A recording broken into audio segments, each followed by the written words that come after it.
Welcome, dear listeners, dear viewers. My name is John Consul-Mulder, Healing Sound Movement Television. Go to healingsoundmovement.com. Also check out our World Peace Child initiative working with children and for the wishes for a sustainable world with children and throughout the children. worldpeacechild.com, where these shows and the shows of other producers and hosts will be broadcasted. We are still here, as you can see. I'm not in my suit. Global BEM, Global Breakthrough Energy Movement Conference in Hilversum in the Netherlands, and we have a very special guest today, and it's an honor and a pleasure having him. It's Honorary Paul Hellyer, and I'll read a little bit of his bio so you have some background. You are a former Canadian cabinet minister. You're one of Canada's best known and most controversial politicians. Let's talk about that.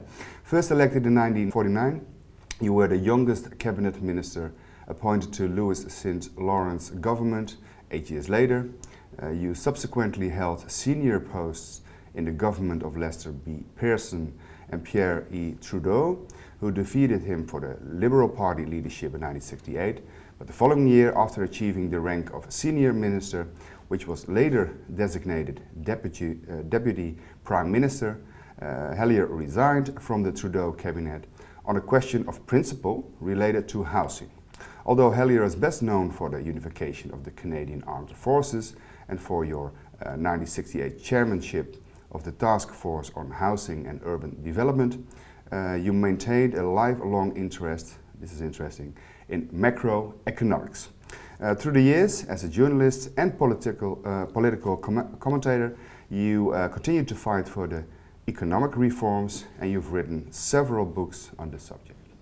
But before we go there, and we will, let's talk about this conference with the breakthrough energy techniques and the philosophy behind it of free energy, Tesla devices, scalar electromagnetics, holographics, all this fringe science to the regular science, but it's ether physics, which I think should substitute the pop physics we now have. Mm-hmm. What's your position? What have you seen of devices or breakthrough energy machines that someone tried to get in the market or into politics? Well, I'm not an expert in this subject, so I can't really comment on the efficacy of a particular design. I'm fascinated, of course, by the whole thing, and I think it's a wonderful conference and doing a wonderful job of getting people interested in the fact that we have to do something. Yes. And we have to do it right away. The global warming is proceeding so quickly that we only have a few years at most to change the world. In a book, my latest book, incidentally, I've written 13.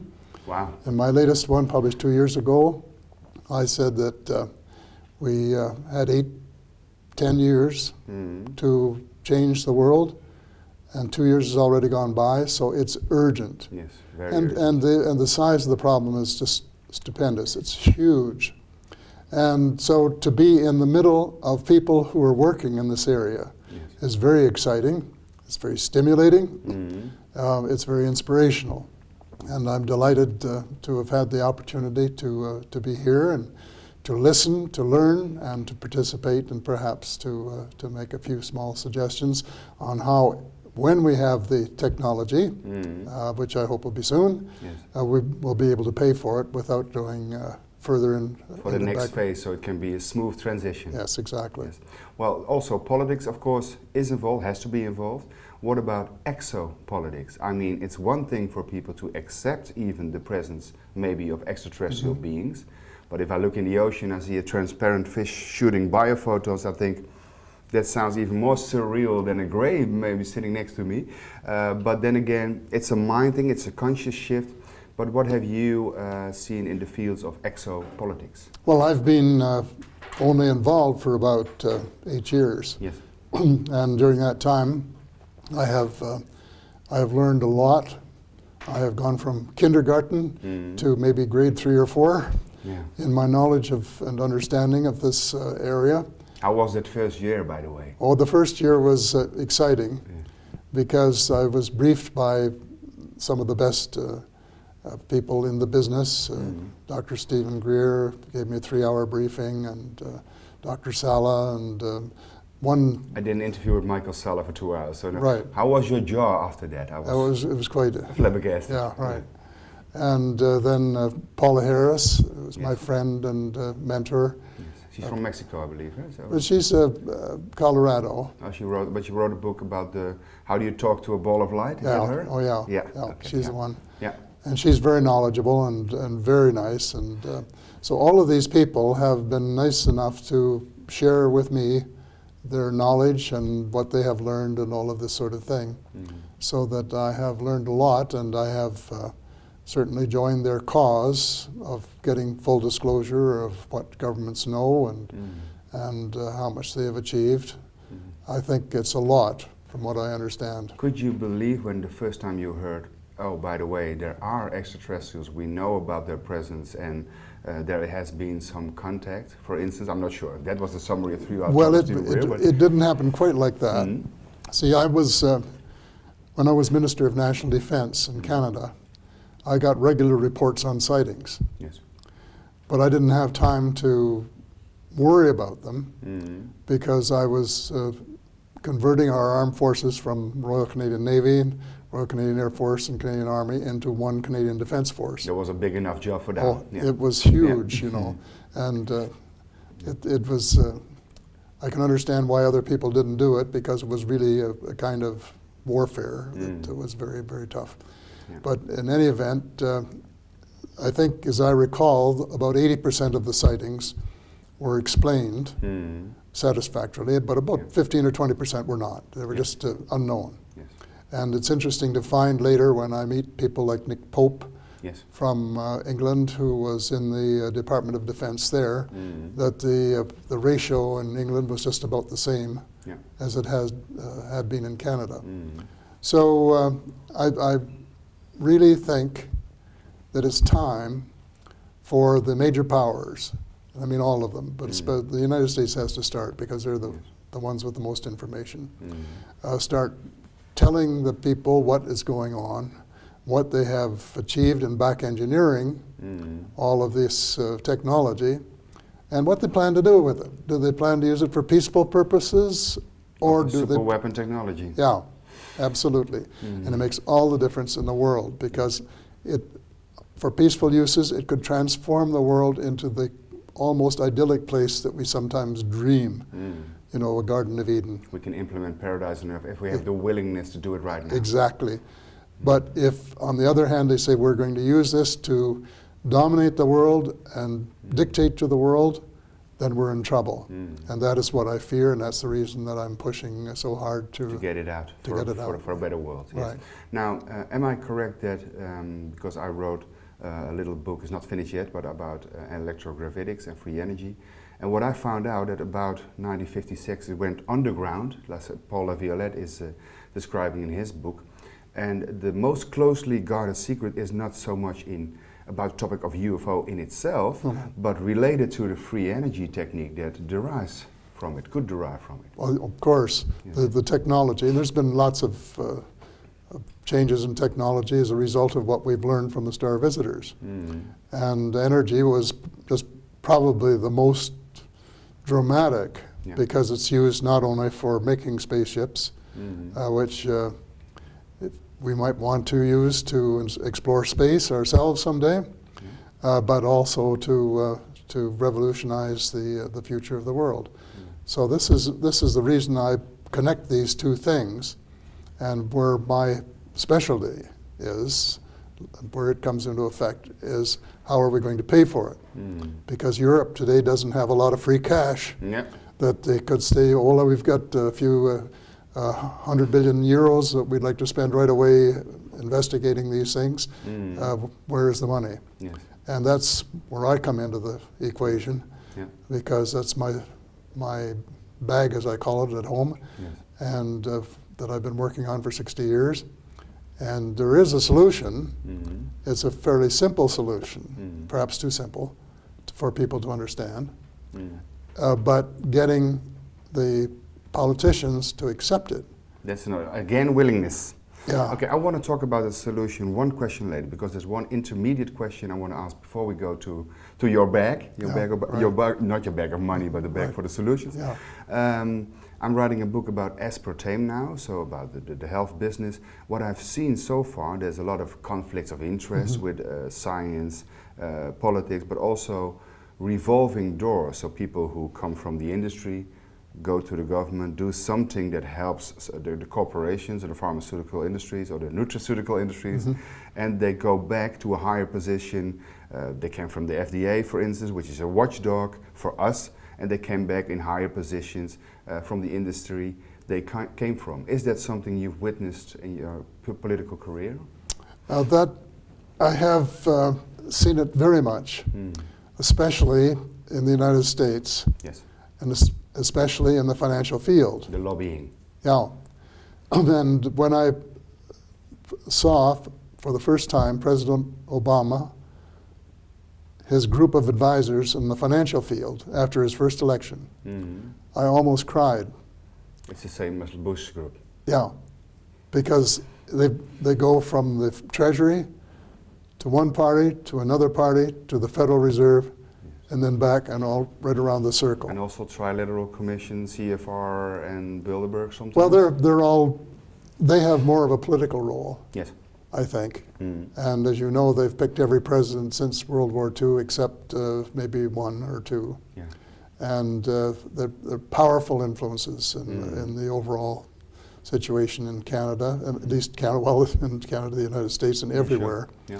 Yeah. But they're a little different than the kind of rotation you're talking about, where an expert from the Army goes out of the Army and goes to a company that manufactures munitions, and then lobbies with his old buddies in the armed forces to get the contract for that particular company.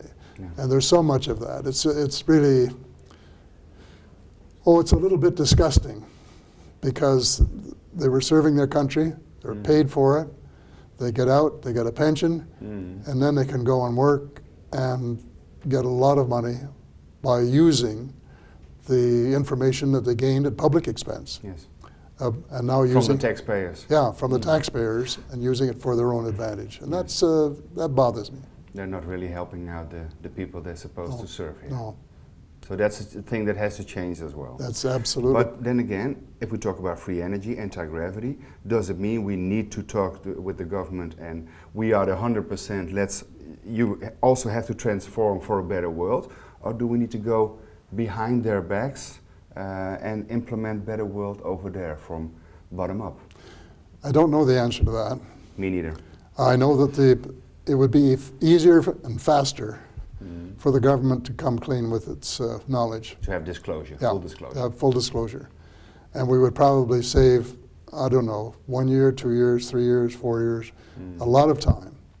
And maybe millions, maybe tens or hundreds of millions of dollars in additional investment in order to reinvent the wheel, which is already there. Yes.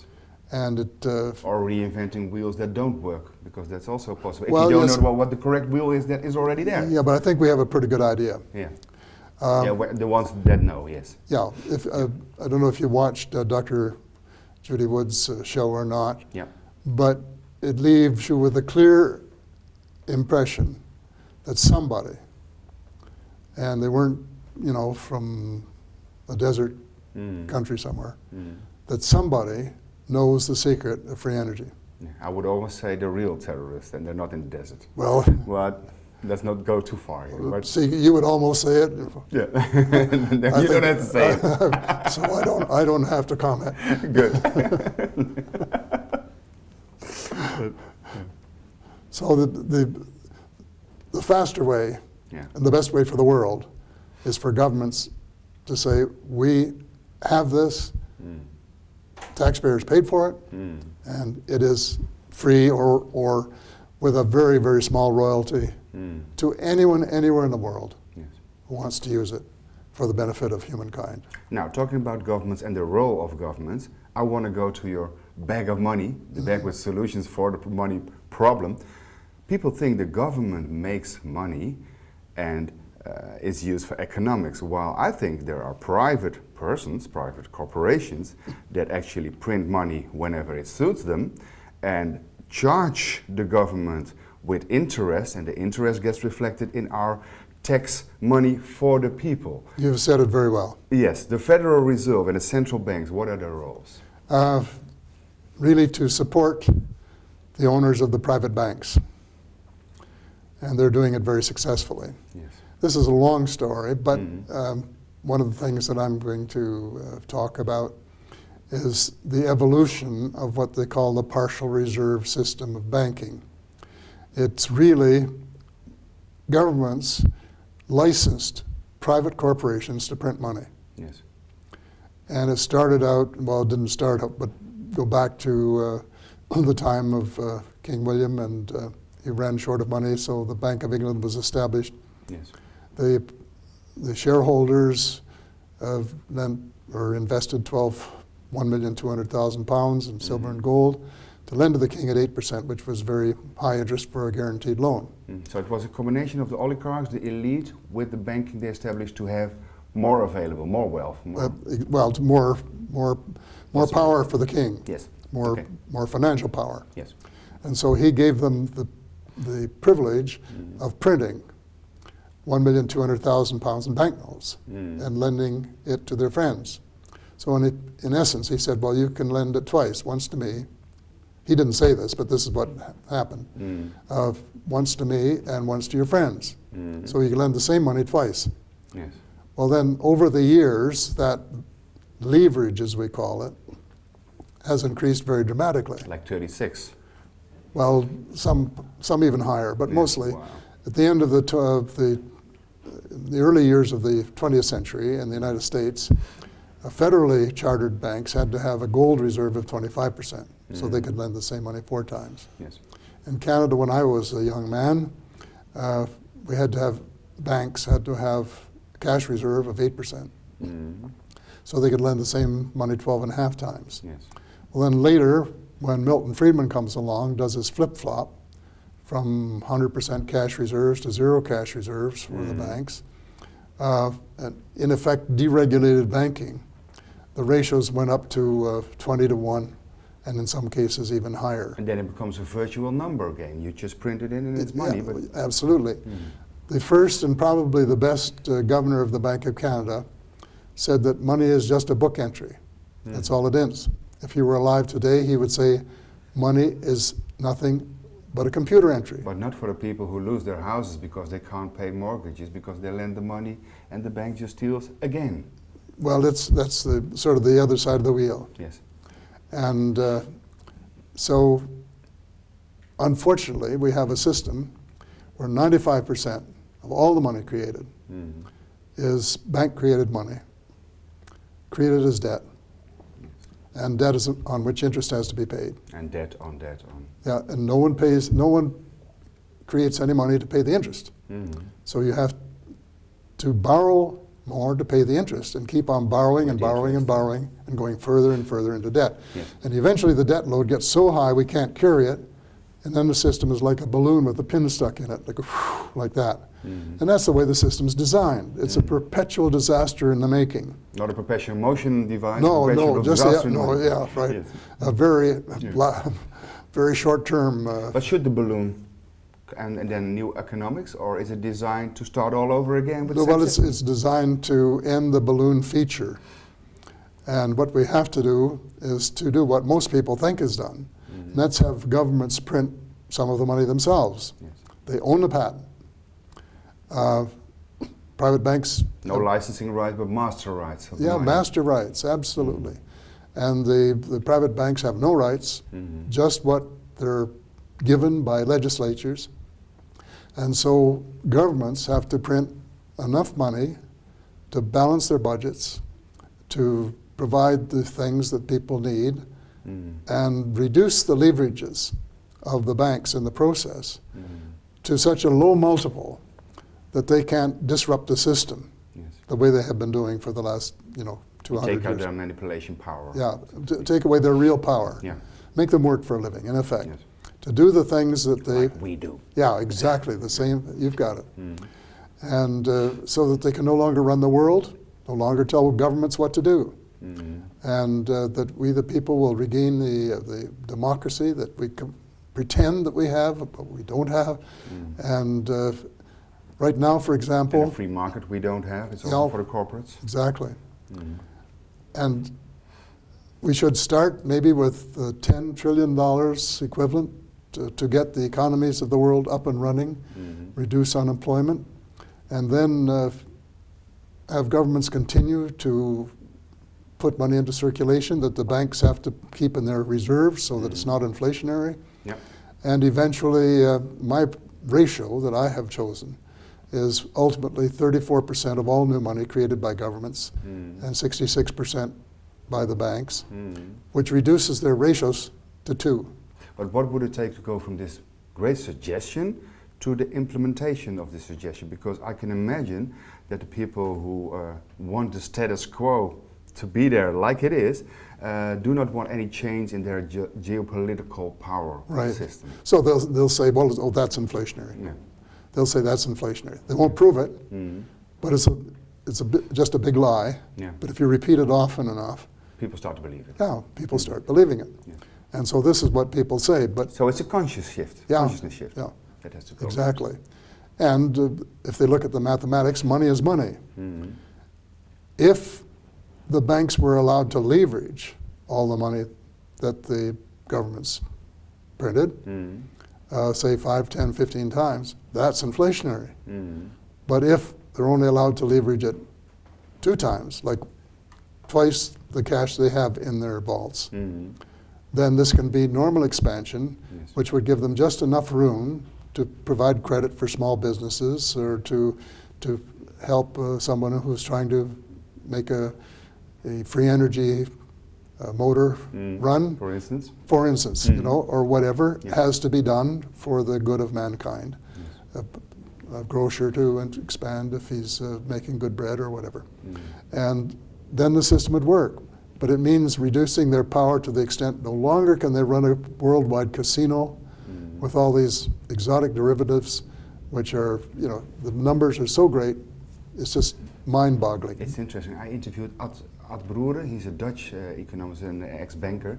His book is called Ending the Global Casinos. Is that right? Exactly your words. Well, he's got the right word. So I will ask him if he will translate it for you, for your eyes only. That would be great. And for the rest of the world, please. No, yeah. Yeah. But what have you seen change so far in the last few years? Is it already changing? Is your suggestion workable to implement worldwide? Yes, but It's happening? Well, there are 2 different questions there. Sure. It would work worldwide. Is it changing? No. Going the other way. And you have, especially in Europe, you have the same old cure of getting countries further and further in debt, and then having the International Monetary Fund tell them how to run their countries, to cut back salaries and so on, which means more unemployment, which means fewer taxes coming in. And it is the same formula that was used in the 1930s. And it extended the Great Depression by several years. We're doing the same thing now we did then. The crisis. Yeah. It should not have been a crisis. Exactly. Someone said to me, the system hasn't, it's not that the system isn't working, the system was designed not to work. Exactly. For us, that is. Yeah, exactly. So that's the truth. Yeah. And so this is what we have to make clear, and we have to do something about it, and do it right away. And what about the IMF? Isn't it true that the IMF is controlled? In fact, they think it's the controlling power, but is in itself controlled by the Bank of International Settlements, the big central bank? It's they're all part of the same clique. The big international banks, the IMF, the World Bank, and the Bank for International Settlements. And the G20? The G20 is just, I regret to say, a Canadian idea that was not very good. In theory, it's good because we should extend the decision making. Sure. In the real democracy, it would work great. Yeah. But the bankers were there first. They hijacked it. Yeah, right from the beginning. They came to Toronto. They made us prisoners in our own town. And then what came out of it? Nothing except a few ideas to reduce the leverage of the banks a little bit so that they wouldn't go broke. Who are they serving? The banks.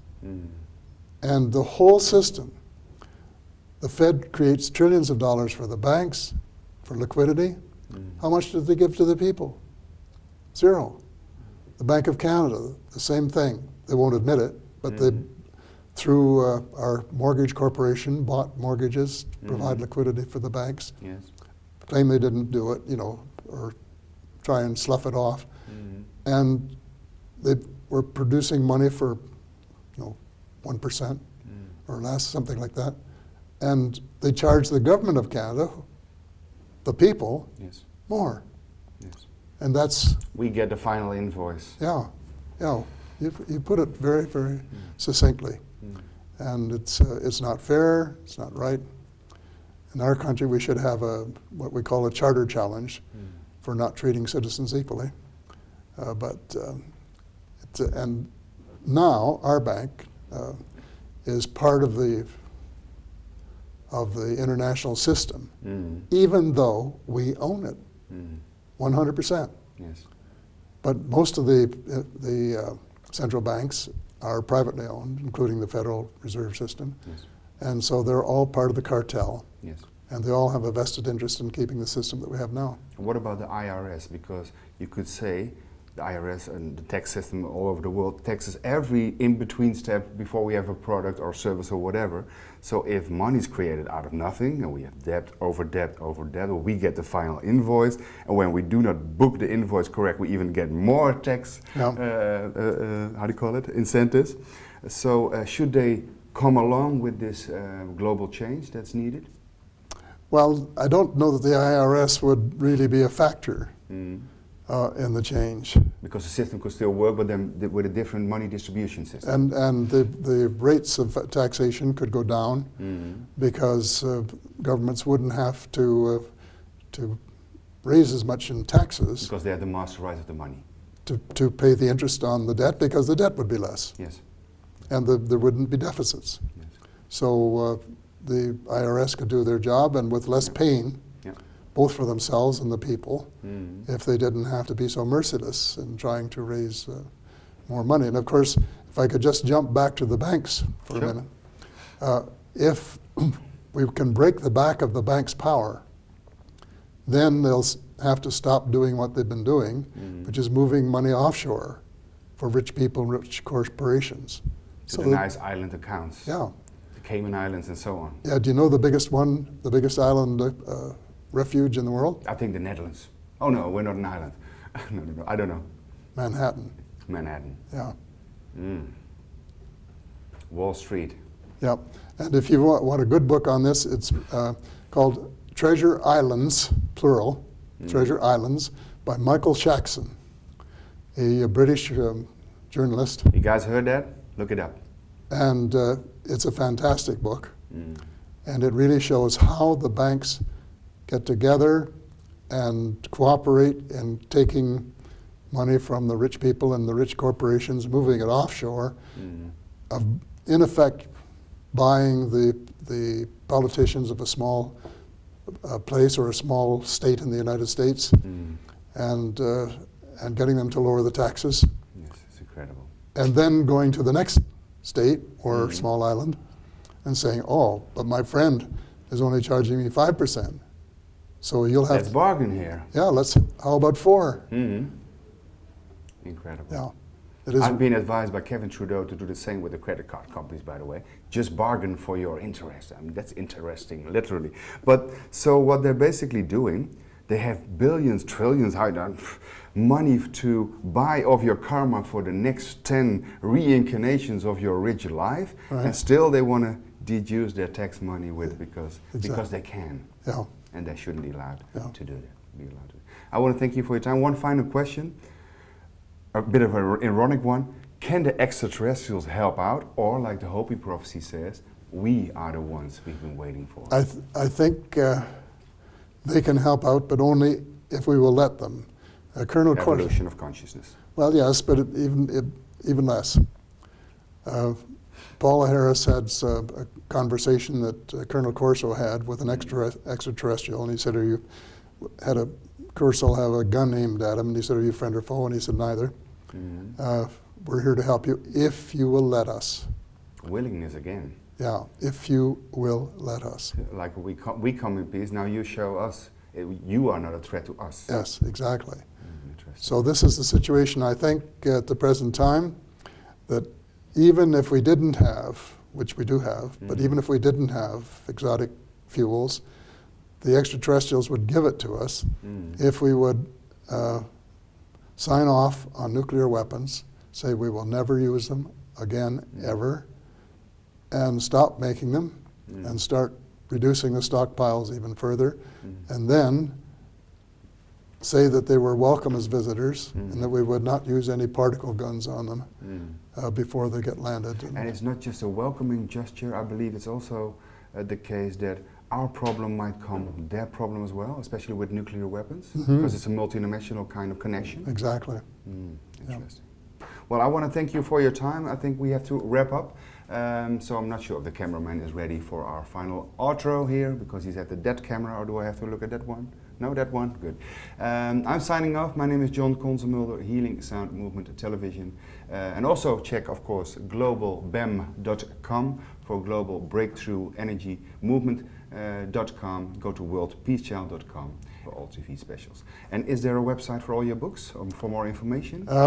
I have a website. I think it's Paul Hellyer net dot web or something like that. paulhelliernet.web. Something like that. And if it doesn't work, just say Paul Hellyer on Google and look everything up you can find. Thank you for your time. See you next time. Bye-bye. Thank you. Thank you. That was nice. Yeah, it was good.